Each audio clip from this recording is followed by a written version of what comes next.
Welcome to Survivor Scale, the show where we break down all of horror's greatest characters to find out who has the skills, experience, and mentality to survive any situation. I'm H2 Mass, and today I'm breaking down every main character in Ari Aster's 2018 masterclass in horror, Hereditary. The film begins by introducing us to Peter and Steve, the son and father of the Graham family, as they get ready to go to a funeral. And hold up, we've already got some problems here. Now, I know we've only just begun, but Peter's already showing some potential weaknesses. His father seems to have been ready for quite some time, while Peter hasn't even gotten out of bed, showcasing a stark contrast in the preparation skills and work ethic of the two characters, something that could certainly give Steve more viability as a survivor. Steve then moves on to check on his other child, Charlie, and sees that she has somehow done even less than Peter, still sleeping alone in a treehouse after a cold night. Here, she displays her attraction to isolation, her tendency to keep to herself rather than socialize with other people, a trait that will become more important later on, with some devastating effects. At the funeral, Charlie and Peter's mom, Annie, speaks about her mother, noticing how many unfamiliar faces she sees in attendance. It's heartening to see so many strange new faces here today. Such an astute observation gives us a brief introduction to Annie's strengths in memory and attention to detail. Her ability to recognize people and how they relate to those around her would likely extend to other situations as well, giving her more variety in the kind and value of information she uncovers. As Annie continues speaking, Charlie makes these clicking sounds with her mouth and gets a closer look at her dead grandmother, but turns around to see, "Dear God, who is this creep? Why is he smiling like that? And why is Charlie so calm? You should be calling pest control or some kind of exterminator on this dude. I mean, come on, look at him." Charlie's reaction here, or lack thereof, is very underwhelming and really harms her survival chances in other horror movies. I mean, how in the world can you see this face and not put your guard up? It's moments like these that really differentiate one tier from the next. Characters who can recognize danger before it becomes readily apparent tend to perform much better than characters who have to see something threatening before deciding to act. A bit later, when Annie talks to Charlie before bed, she notices some writing on her wall, catching a small detail that many others would overlook. Such observational skills may relate to her work as an artist. Throughout the film, we learn that Annie often spends over 100 hours on an individual project, creating many recreations of real-life events, suggesting that not only does she pick up on seemingly insignificant details, but she also has incredible patience, doing tasks that can take several months to finish. Such qualities could enable her to keep calm under pressure and avoid life-threatening mistakes, giving her an advantage over most other characters. When she leaves the room, she displays these strong observational skills again. After turning the lights off, she somehow spots the invisible woman standing in the corner. "You telling me you can see this? I had to turn the brightness up on my television just to see the shape of her head, and I'm still not sure she's there. Golly!" The next day, Peter is at class staring at some ass. Hold on, is bro drooling? When his teacher asks him a question, "Care to weigh in, Peter?" he's too distracted to respond. About which part? Possibly showcasing how his inattentiveness, or being horny, could lead to his downfall. Something to watch out for. During Charlie's day at school, she cuts off the head of a dead bird? I'm telling you, man, you gotta watch out for her, man. After she stuffs the head in her pocket, she reveals that she may have inherited her mother's observational skills when she spots a woman waving at her from across the street. This time though, she at least seems somewhat disturbed, hopefully suggesting that she can detect creepiness and the danger that may follow it, unlike when she saw the strange man earlier. Later that night, Peter smokes in his room. As he does so, however, we see someone else breathing off screen, suggesting that Peter is being watched, an important detail he seems to miss. The next day, Peter and Charlie go to a party after Annie makes Peter take Charlie with him despite Charlie not wanting to go. She's going with you. Now that's gonna be important later on, so keep that in mind. While there, Charlie starts eating some cake, just horking it down, but reveals that her earlier observational ability was simply a fluke after she realizes that the cake she has been eating contains nuts, something that she is deadly allergic to. Even more damning are her actions after eating the cake. Despite feeling the effects of her allergy, she doesn't say anything to anyone for at least a few minutes, simply trying to solve the problem on her own. This social anxiety significantly raises her chances of death in situations where cooperation with others is crucial, perhaps perhaps her greatest weakness so far. When she finally does tell Peter about her breathing troubles, I think my throat's getting bigger. he decides to drive her to the hospital instead of calling an ambulance. Now, he may have thought that he could get to the hospital more quickly than they could have gotten to his location, but he also may have simply wanted to avoid any legal issues since he knew that he and other people at the party had been drinking and doing drugs. If this is true, it seems like this would be a negative for him because he'd be prioritizing his own comfort and social standing over his sister's life. But that would actually improve his chances of survival since he'd likely also think of his own safety before others. So I'd still consider this decision a positive, unless her death were to cause his mental health to drastically worsen, of course. But there's no way that that could happen, right? Anyway, as Peter continues driving, Charlie thrashes around in the back seat, struggling to breathe. Charlie shows her lack of caution again when she sticks her head out of the window of a car driving over 70 miles per hour at night. And I'm sorry for even comparing her to Annie earlier because she once again misses a not so small detail that absolutely blows her mind.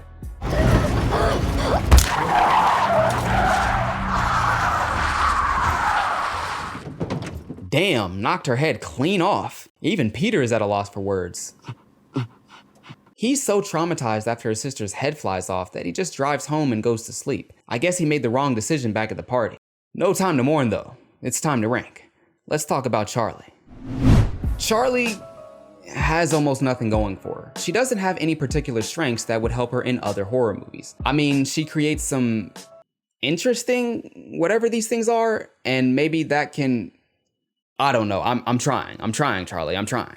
I just can't see her doing well in really any horror movie unless someone just absolutely carries her throughout the entire film. Man, I hate to do this, Charlie, but you're going in F tier, with your strongest performances coming in non-horror movies and your weakest performances coming in, well, anything where someone dies. A few months later, Annie meets Joan, a member of the support group Annie had been going to before Charlie died, where she unloaded some pretty heavy and complicated family background. My father died when I was a baby from starvation because he had psychotic depression.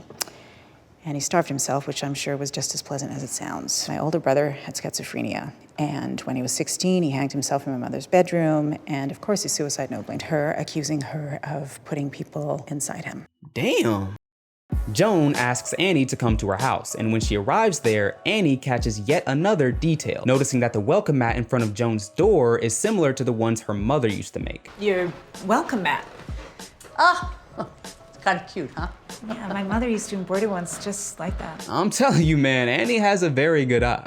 Later, the remaining family members have dinner, sitting awkwardly in silence. Quickly though, Annie and Peter's emotions come pouring out as they reveal how Charlie's death has affected their views of one another. Yeah, fine, release me. Just say it. Just fucking say it. Don't you swear at me, you little shit! Steve tries to mediate, but to no real success, with Annie and Peter throwing shots at each other and deteriorating their relationship seemingly beyond repair. Your sister is dead! She's gone forever! But you can't take responsibility for anything! So now I can't accept, and I can't forgive. Oh, so that's how you want to play it, huh? That's how you want to do it? Well, Peter's not going down without a fight. He places the blame back onto Annie. What about you, Mom? She didn't want to go to the party. So why was she there? Right. We're stopping this right now.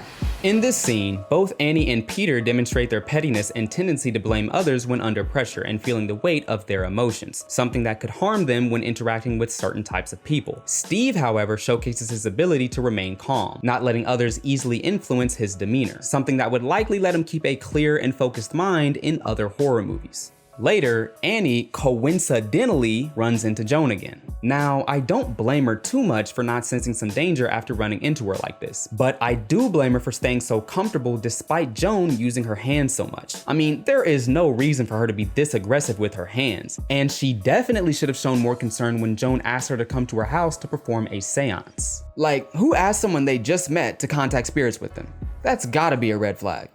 Annie doesn't show any suspicion though, and simply goes to Joan's home when she experiences some pretty crazy supernatural phenomena, a glass moving on its own, a ghost touching her, and a chalkboard writing on itself. Understandably overwhelmed by such an unbelievable display, she leaves but takes the instructions to perform the seance herself, again missing Joan's aggressive insistence. When Annie gets back to her house, she attempts to perform the seance herself to contact Charlie, delving too deep into the spiritual realm, showing how easily she trusts people despite the potential otherworldly consequences. As a result, Charlie temporarily possesses Annie's body and speaks through her. Mom?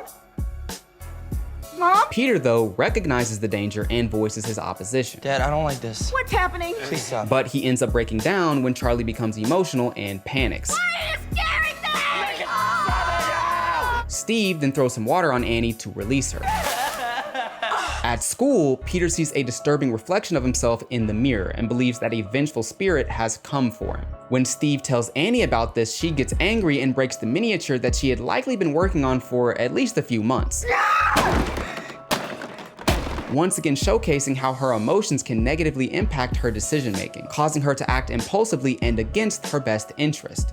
A bit later, Annie seems to realize that she did something wrong in performing the seance, but perhaps arrogantly believes that only she can fix it. Something is happening, and I'm the only one who could stop it. Do you understand? I'm the only one who can fix this. She then throws the book from the seance into the fire, which seems to cause her shirt to ignite. Disturbed even further, she goes back to Joan's place but finds it empty. Upon seeing her welcome mat again, she no longer finds it coincidental and goes home to look for some connection. Meanwhile, at school, Peter encounters Joan, bearing witness to her chants from across the street. A paragon! Peter, though, seems quite confused. Peter! You talking to me? Get out! Get out of what? I'm already outside.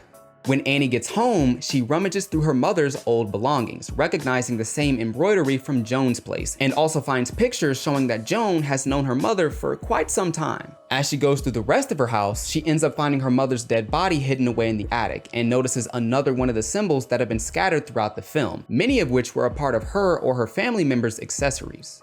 Back to Peter, he finds himself struggling with some sort of body issues, and damn, oh, what? Well, at least it doesn't look too bad. I mean, as long as he doesn't do it again, I mean...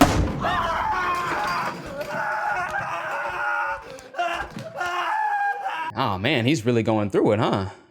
After Steve picks up Peter from school and sees his face so totally crippled, he finally breaks down, showing just how intense the situation has become. When he gets to the house, Annie tells him about the corpse in the attic, but he doesn't believe her until he sees it for himself. What the fuck was that? Even then, he thinks Annie dug up the body and had been lying to him for the past few months. You dug up the grave. He seems completely disinterested in her explanation of these events.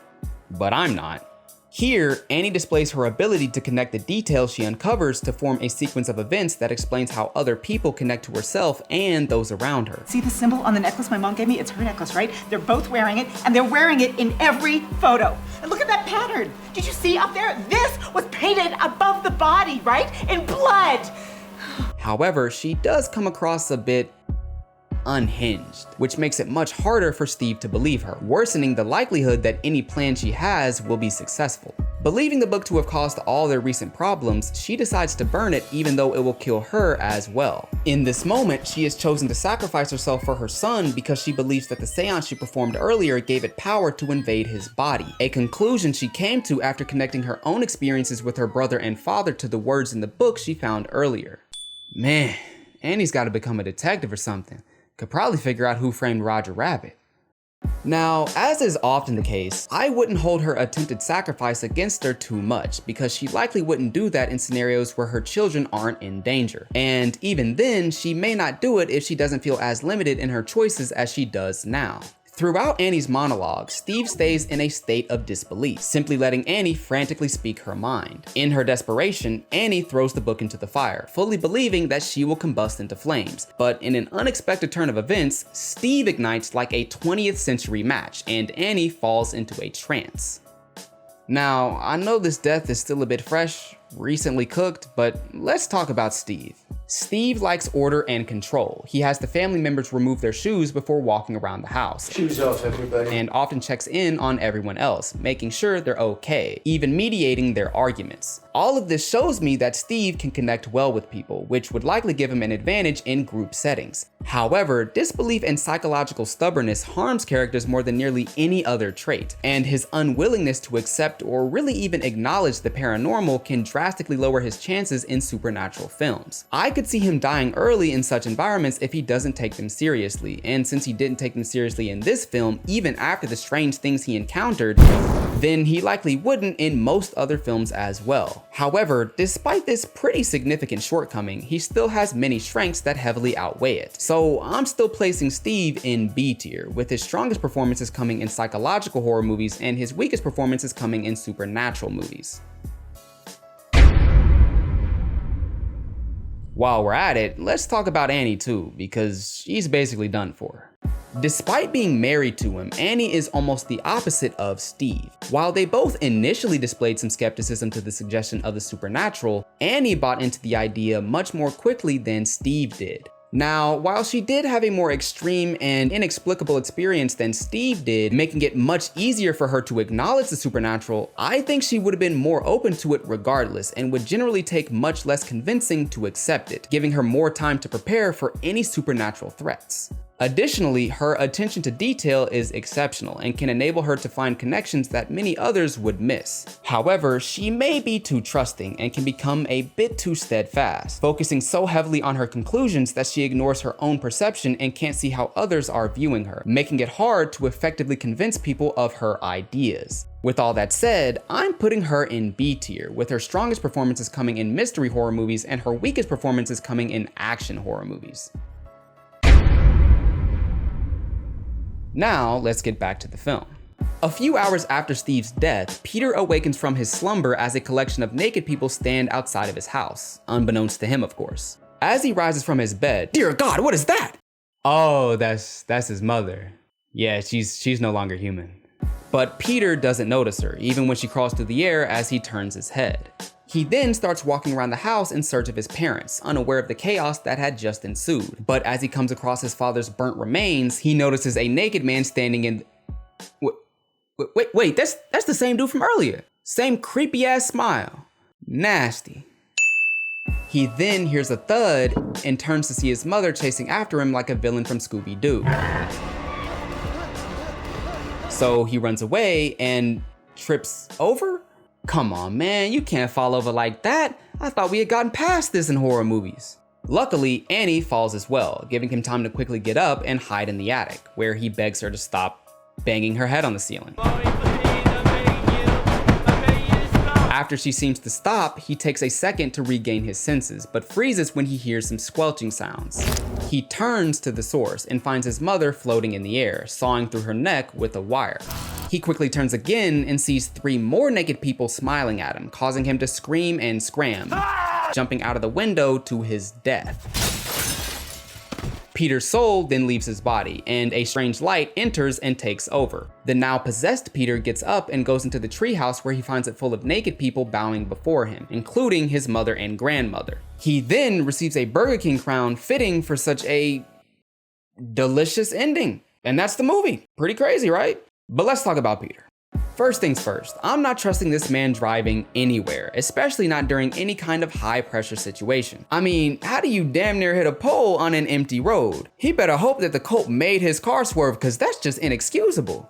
Additionally, I know he experienced something truly horrifying in Charlie's death, but if he consistently has such a debilitating reaction, then he absolutely cannot make it through films like Jeepers Creepers or Wrong Turn or VHS, where things just as or even more crazy happen. Though I don't hold this against him too much, as he did react much more effectively after seeing his father die, still able to run and hide even as his own mother chased after him. He viewed her as dangerous, despite being her son, which bodes well for him in situations where some sinister entity tries to manipulate him. Overall though, he doesn't really display any outstanding strengths and feels like just a small step above the average victim in teen slashers. Constantly horny, always smoking, and easily distracted. He's just a normal guy for the most part, so I'm placing him in C tier, with his strongest performances coming in slasher movies and his weakest performances coming in survival horror movies. Now it's time to give out the awards. Well, one award and one whatever the opposite of an award is. First off, the Ultimate Survivor Award goes to the character most likely to survive a random horror movie, and this was pretty close between Annie and Steve. I can see a lot of situations where one performs well while the other performs poorly, but ultimately I went with Annie. While Steve had her beat in situations where people have most of the power, I thought Annie would have a much easier time in the early stages of horror movies as she's much more likely to accept the otherworldly. Yes, she can become a bit headstrong, trying to do it all herself, which would likely overwhelm her in many other films. But her attention to detail and ability to draw accurate conclusions gave her the slight edge for me. With all that said, Annie is the ultimate survivor.